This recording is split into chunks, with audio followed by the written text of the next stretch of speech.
Dalam rangka menyambut gelaran Akbar Asian Games 2018 yang tinggal hitungan bulan lagi, Polda Sumsel bersinergi dengan polsek-polsek yang ada di Kota Palembang akan segera membangun comment center. Hal ini bertujuan untuk mengamankan Asian Games 2018 dan juga akan mendukung dan membantu memastikan jaringan komunikasi yang digunakan Polda Sumsel berjalan lancar dan baik, serta jaringan komunikasi ini bisa dilakukan antara Polda dan Polresta Palembang atau Polres dengan Polsek.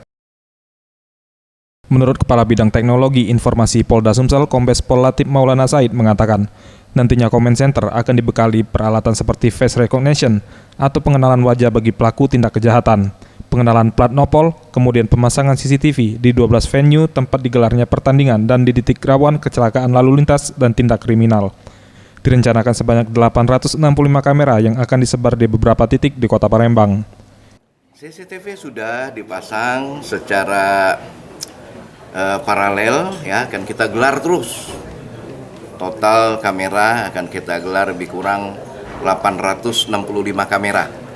Kita gelar di jalan maupun di prioritas pada 10 Polres dulu. Jadi kita untuk Polres termasuk Polresta Palembang 11, untuk jajaran 10 Polres, dan tentunya adalah khusus pada 12 lokasi di tempat venue yang akan pertandingan Asian Games maupun dalam rangka pengamanan Kota Palembang. Ia juga mengharapkan dengan adanya comment center ini akan tercipta Kamtibnas yang kondusif selama gelaran Asian Games 2018 maupun keamanan Kota Palembang itu sendiri. Tim Liputan Sriwijaya TV.